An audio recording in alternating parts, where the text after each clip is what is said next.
साथियों नमस्कार। कृषि बाजार भरतपुर से मैं हरपाल सिंह। साथियों चर्चा करेंगे सरसों में चल रही तेजी के दौर के विषय में, लेकिन उससे पहले आप सभी से वही अनुरोध कि जो भी साथी हमारे चैनल पर नए हैं वो हमें लाइक, सब्सक्राइब और शेयर भी कर सकते हैं।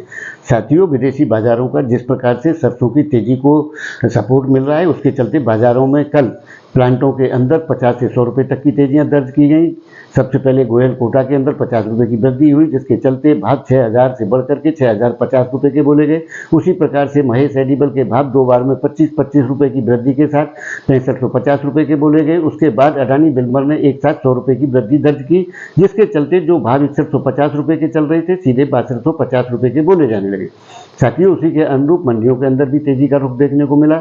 सुमेरपुर मंडी 5900 रुपये के भाव क्रॉस करती हुई प्रतीत हुई। उसके साथ ही जयपुर मंडी के भाव भी 6200 रुपये के बोले जाने लगे।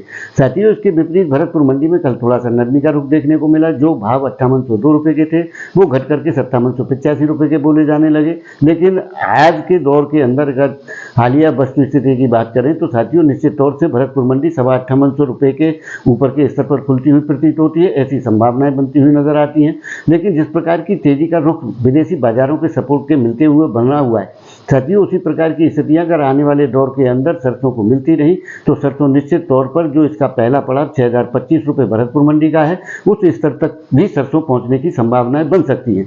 लेकिन साथियों जिस प्रकार से जुलाई माह के अनुरूप अगस्त माह के अंदर पाम ऑयल का आयात जो 4.5 लाख टन का घटा है, उससे आने वाले दौर के अंदर निश्चित तौर से खाद्य तेलों को सपोर्ट मिलता हुआ प्रतीत हो रहा है। क्योंकि विश्व बाजार के अंदर सोयाबीन की सप्लाई की जिस प्रकार की स्थितियां दिखाई पड़ रही हैं फिलहाल के दौर के अंदर, उससे आने वाले दौर के अंदर निश्चित तौर से खाद्य तेलों को बल मिलता हुआ प्रतीत होता है। साथियों निश्चित तौर से अभी ज़्यादा बड़ी तेजी की संभावनाएं तो नहीं व्यक्त की जा सकती, क्योंकि विदेशी बाजारों का रुख और भारत सरकार के रुख के हिसाब से किस प्रकार की स्थितियां आने वाले दौर के अंदर होंगी उसके हिसाब से ही बाजारों के रुख देखने को मिलेंगे।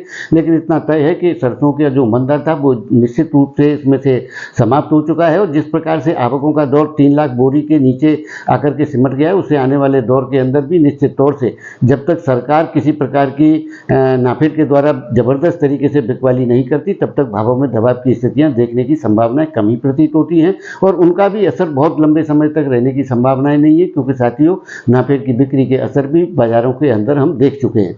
तो आने वाले दौर के अंदर निश्चित रूप से सुधार की स्थितियों की संभावनाएं बनती हुई प्रतीत होती हैं। गिरावट का कोई भी कारण सरसों के अंदर प्रतीत नहीं होता है, क्योंकि आवकों के दौर सिमट चुके हैं और आने वाले दौर की स्थितियां निश्चित रूप से सुदृढ़ होती हुई प्रतीत होती है। लेकिन सोमवार से भावों की क्या स्थितियां रहती है, बाजारों का क्या रुख रहता है, उसके बाद ही आगे की स्थितियों के चरणों के बारे में चर्चा की जा सकती है। क्योंकि अभी जिस प्रकार की स्थितियां बन रही हैं उनसे तो सरसों की स्थिति को बल मिलता हुआ प्रतीत होता है। तो साथियों आपको हमारी जानकारी कैसी लगती है, कमेंट माध्यम से आप अपनी राय दे सकते हैं। तब तक के लिए धन्यवाद।